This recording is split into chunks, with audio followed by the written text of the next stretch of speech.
What's going on, guys? This is Bruce Matson, your host of the show, Metric Scout Fantasy Football, the show that talks about all things fantasy from redraft, dynasty, all the way to DFS. And as you know, go scroll back in the archives. I'm even covering some high school football recruits, getting you guys ready. I cover all aspects. One of the few guys in the industry that does. Something you're interested in, click that subscribe button. You don't know what I'm coming at you, what I'm bringing to the table, because I keep it fresh every single time. Also, who's keeping it fresh is our boy CeeDee Lamb. I cannot jump on the Twitters. I can't get on the internet without seeing him making Odell Beckham-like catches and making it look easy. Breaking down DBs with his routes, showing the sticky hands, and it's over, and it's over, and it's over, and it's over again. It's an everyday occurrence. We can't finish our day without a CeeDee Lamb catch that just breaks social media. That's just what he does. And I think the populace has digressed on the CeeDee Lamb love over the last few months, maybe because it's off season, maybe we are picking through stats a little too much, trying to pinpoint things, to make cases. But this guy, as a rookie, during the COVID year, with a broken offensive line, mismatched quarterbacks, was still very productive. 3 wide receiver 1 weeks, 4 wide receiver 2 weeks last year. 11 games of his, he posted double-digit PPR fantasy points, which isn't a big deal because some of those are like wide receiver 30 some weeks or whatever. But when you set your lineup, you look at your lineup at the end of the week, you see the scores from your players.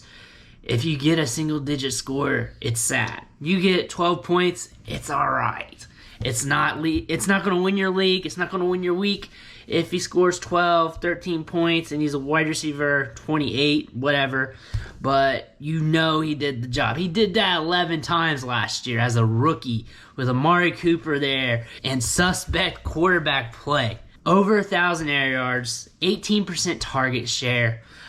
The case you can make is that Michael Gallup was only a few targets behind, but he was still a rookie, pegged into the slot, limited time to get acquainted with the offense, and he got the job done. With Dak, he averaged 17.12 fantasy points per game. He was on pace for 274 fantasy points with Dak Prescott. Without him, he only had 11 some. That's a big decrease. His receptions with Dak averaged 5.8. Without him, just 4.09. Receiving yards went up a lot with Dak. 86.6 without 45.64. We would have saw a big breakout during his rookie season if Dak was there the whole year. Didn't happen because Dak had to snap his leg, unfortunately for him and Cowboys fans and everybody else. It was sad to see, but Dak is back. We see him on tape, on the videos, on the Twitters, slinging the rock, rolling out, looking good. Had a little bit of shoulder soreness, but he was working out today. He was doing his thing, working on his Konami code, rolling out, and everything else. He'll be fine. And the marination between him and CeeDee is just blossoming. It is getting better. We're getting more flavor here. And the flavor is only going to grow. And usually when you see a wide receiver like this, a talented wide receiver who averaged 3.99 yards per route run. So every time he ran a route, he averaged damn near 4 yards every time. Doesn't matter if he was targeted or not. It averaged up to 4 yards per route ran. Impeccable. And that's CeeDee Lamb. And this guy is developing, growing his game, and he's just going up that hill. Sophomore year here, his year 2 season, we should expect a rise in development, and we're already seeing this on the highlight tapes through training camp. Dak's back. The odds of him snapping his leg again isn't good. He should be all right. He should be good to go. That shouldn't be a fear. Amari Cooper right now, he's resting up from surgery, ankle injury, whatever.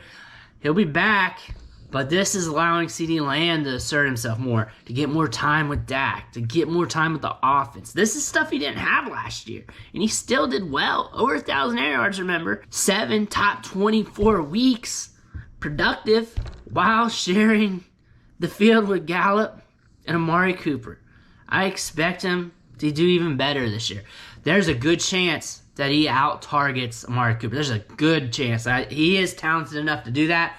Amari Cooper's underrated in his own right. Crisp route runner, tough, gritty. He is very underappreciated. He'll play injured. He is a good locker room guy. You don't hear a word about him, not a peep. Very good player. But CeeDee Lamb is younger. He's on the same caliber, same level as he is, and he's ascending. This is going to be a good offense. This is what's going to happen. And he is worth the price of admission this year. CeeDee Lamb is. You got the volume of the offense. You got Lamb getting better. And you're going to get stability. You're going to get a lot of stability. You're going to get upside.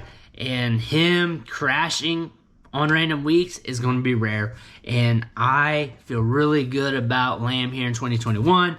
Most people are. There aren't many people walking around the streets here, whether it's Ohio, whether it's Vegas, whether it's Texas, hating on CeeDee Lamb. We all know he's a stud, and we all know that he is just up the charts. He's got an upward trajectory to the moon. That's CeeDee Lamb. No one is really dissing him. There's a couple, but there's always going to be a couple for every single player in the league.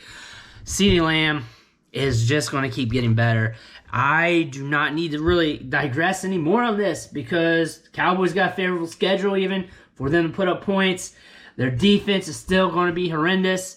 They could be sneaky because they got some young guys, some talent there, but the odds are it's only going to be a little bit better compared to last year. So they're going to be in shootouts. They're going to have to throw the ball. They could use Zeke a little bit more early on first down, but all in all, they're going to have to be throwing the ball. And who's going to be getting the targets? Lamb, Cooper, Gallup. It's a three-headed monster in the passing game. They target those three guys. Lamb's going to get his. He's going to get his. Matter of fact, they're talking about him playing a bigger role. Instead of just being mostly in the slot, he's going to be lining up outside. He's going to be doing his thing, and he's going to be able to work. And it's not like he's going to be drawing double covers because then they got to worry about Amari. Then they got to worry about Gallup. And then Dak rolling out.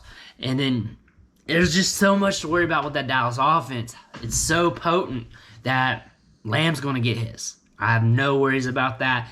Very safe wide receiver. Draft him with confidence. You got the Bruce Madsen guarantee. I want to thank you for watching the show. If you enjoyed the content, subscribe and ring the bell. Hit that like button. Drop me some comments. Let me know if you're drafting Lamb. Let me know if you're not. Even if he finishes the year top 20, top 25 in the back end there, I still consider it a good year because he's a young player. It's going to get better over time. And him holding value is always good. And we don't look at players from their end of the year scoring. We look at what they do on a weekly basis. So if someone finishes wide receiver 20, but they got 6 wide receiver 1 weeks, 2 wide receiver 2 weeks, those 6 wide receiver 1 weeks are still big for you. So that's what matters. He has that potential. He got you 3 wide receiver 1 weeks last year, 4 wide receiver 2 weeks. So he was doing the job. And an anemic offense that was just straight castrated. Thank you for watching the show. I'll catch you next time.